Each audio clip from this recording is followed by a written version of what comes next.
But I want to go to something a little bit different now, because as important as it is to follow the news all day, every day, what did Trump tweet today?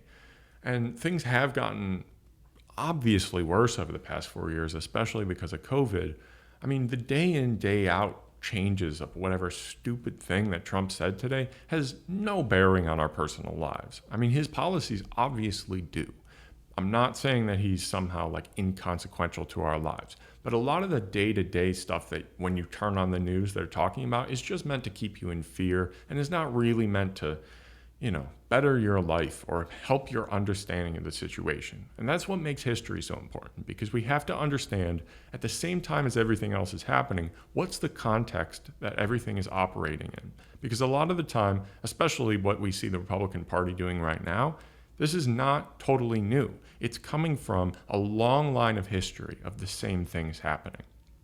And the more we understand that history, the more we understand how these things work, the better we can fight it. And so that's what makes this series, Redacted History, so important, because I want to talk about some of the things that they don't want you to know about. And by they, I'm not talking about some Illuminati conspiracy that people are controlling the U.S. history curriculum in high schools. But I will tell you that your U.S. history class did not teach you anything about what has really gone on in the world over the past century. And so that's some of the things that I want to talk about.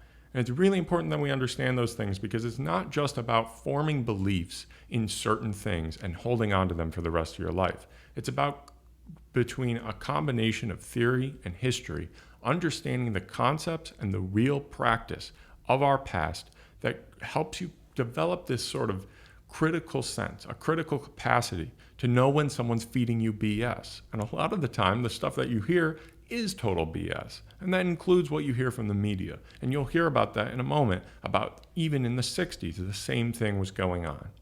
And so without further ado, let's get to Redacted History.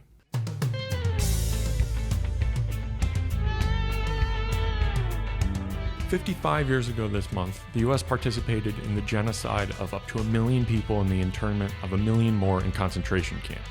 But I bet you've never heard of this story. So the question I want to ask is why? Why is there this untold story of Indonesia 1965? And what does it have to do with today? What do we need to learn about our history in order to make sure that we don't repeat those same mistakes of the past? So our story begins in 1945. Indonesia is made up of 17,000 islands, and in the 1960s was the 5th largest country in the world. They declared independence from being a Dutch colony in 1945. And after several years of colonial war, as the Dutch tried to reclaim the territory, they were finally able to establish full independence under what this man, Sukarno, called guided democracy. Now, we should be clear, it was not really democracy. But in the Cold War, there was no way to be totally neutral between Washington and Moscow, the US and Russia. You had to pick a side. And Sukarno picked the side of the United States. He tried so hard to stay on the US's good side.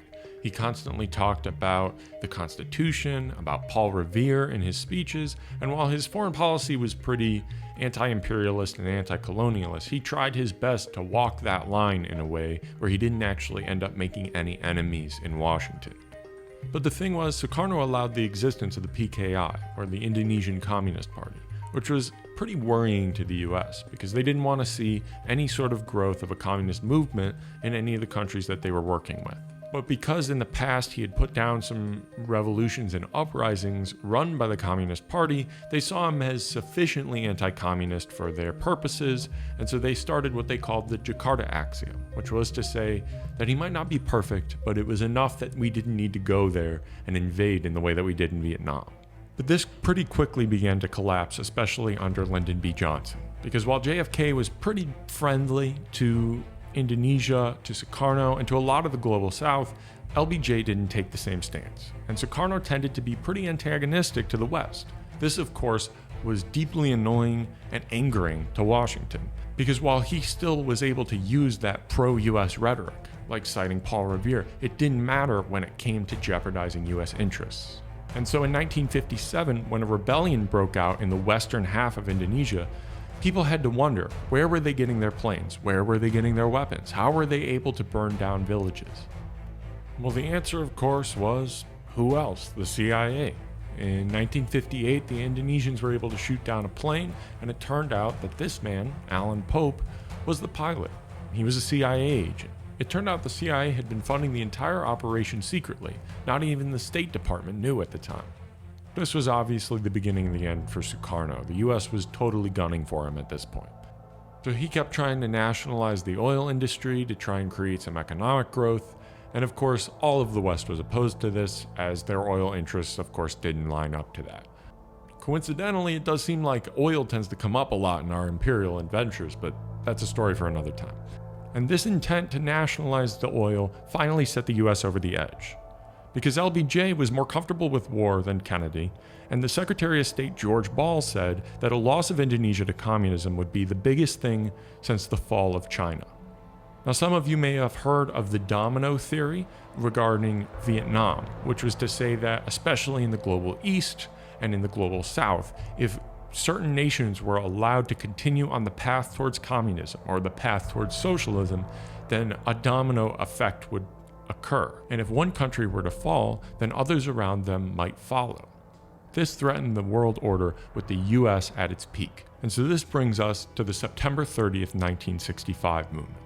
For years, the US had expended great amounts of resources on training the Indonesian military in Kansas in order to indoctrinate them with pro-American ideals. This made the Indonesian military the most strongly and staunchly pro-US and anti-communist institution in Indonesia.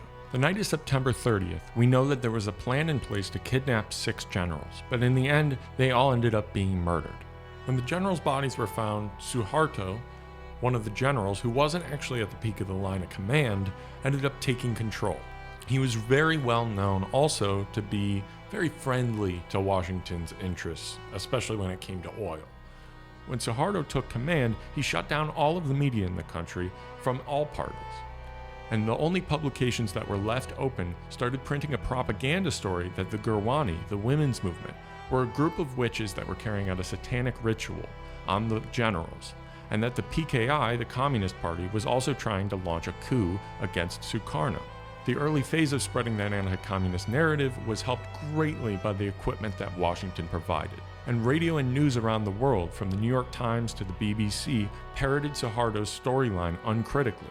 While Suharto kept talking about this storyline, where the PKI and the Gurwani had tried to stage a military coup, he knew very quickly that this was all a lie.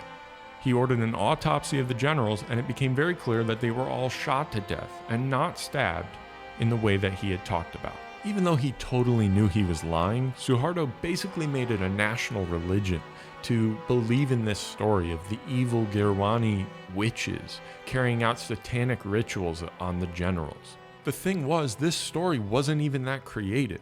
It was almost identical to the story that was told in order to facilitate a coup in Brazil not even a couple of years earlier. Now, this is where things started to get pretty bad. Suharto and his military started to round people up who had any sort of association with the PKI, which turned out to be over a quarter of the country, but really they only needed to get a small population of them before it scared everybody else into total submission to them. Now, through all this, the US started to provide lists of names of thousands of suspected communists and known Communist Party members, so they could be murdered and checked off of lists.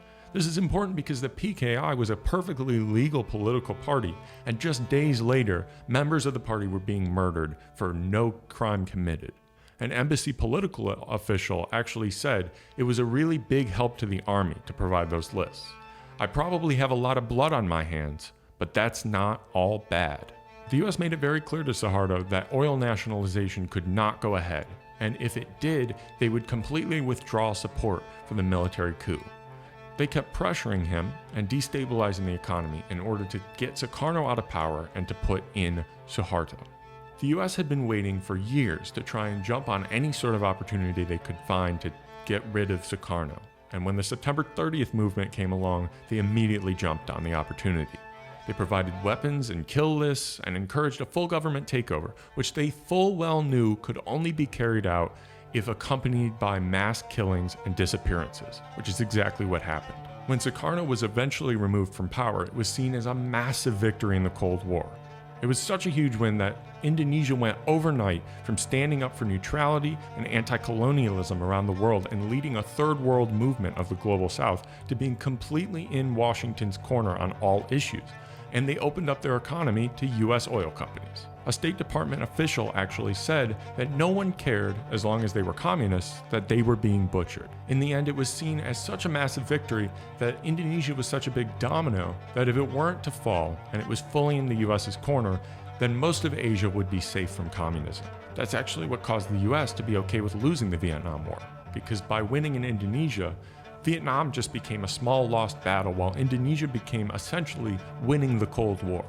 And that's why this story has gone so untold throughout the world for so many years. It's because it was such a massive victory that, unlike Vietnam, which was a very glaring failure that needed to be explained and was very much politicized in the US because there were US boots on the ground there, in Indonesia there was no need for that.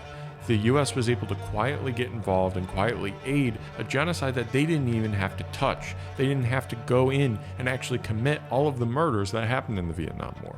None of that needed to happen because it was such a massive victory and such an indirect operation by the US that there was ostensibly no blood on their hands. And that was how they were able to hide that history from everyone in the same way that Suharto was able to on Indonesian soil, because it was so successfully put away that Indonesians lived in terror for the rest of their lives that they were going to end up going to jail if they even so much as spoke about what used to be the PKI. Even to this day, the sacred Pancasila monument in Jakarta is just steps from where the generals' bodies were found, and it memorializes the violence done by the communists. There is no mention whatsoever of the genocide carried out, even after Suharto left power and Indonesia became a democracy. They still refuse to converse or even teach the basic history of what has happened in that country. Instead, the museum gives a whole tour of a history of so-called communist betrayals, and it ends with a message. Thank you for observing some of our dioramas about the savagery carried out by the Indonesian Communist Party. Don't let anything like this ever happen again. So what does this teach us for today?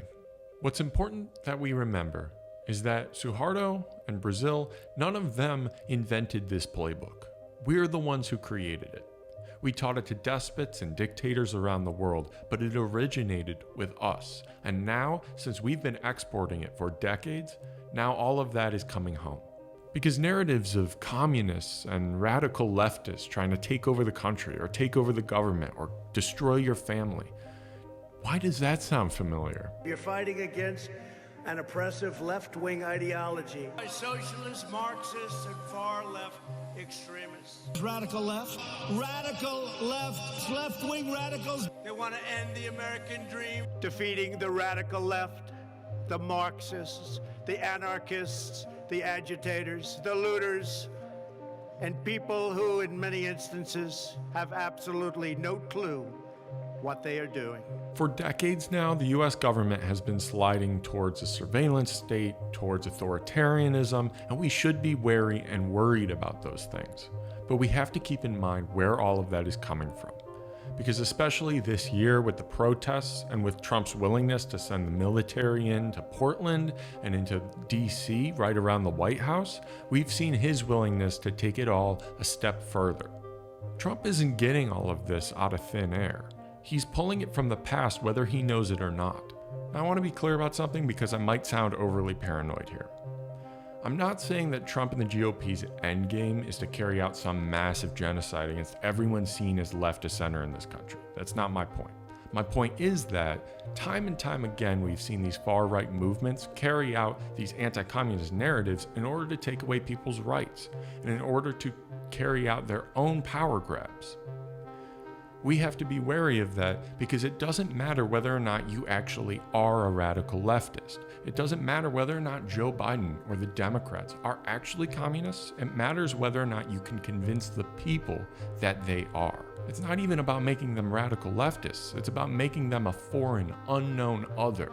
Think about how we haven't even heard about Mexicans or Muslims in this election when that was the key issue in the 2016 election. It's because now, rather than foreigners and immigrants being the other, the evil unknown in this equation, it's now the Democrats. It's now your fellow Americans that have become the enemy. And that's what makes these stories so important, is that it shows exactly, historically, how easy it is for democracy to break down right in front of our eyes. And it also shows us exactly why history is so important to us, because it helps us avoid repeating the mistakes of the past. Our opponents have spent plenty of time being the architects of that history, so we at least need to understand the way that they operate. And more than anything, we can take a page from that Indonesian monument, because we have to make sure that we don't let anything like this ever happen again.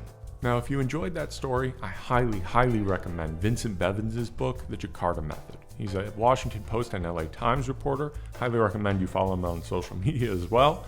But he went in depth about what happened in Indonesia and connects it to the greater history of the Cold War that has really gone untold, and I, for one, knew almost none of it. Actually, really none of it.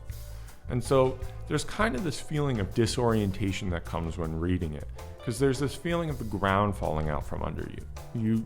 You realize how little of the institutions, the mainstream media institutions and our politicians that we're bred from birth to understand as kind of the end-all be-all of truth, how much they perpetuate these illusions and these myths of a totally rewritten history.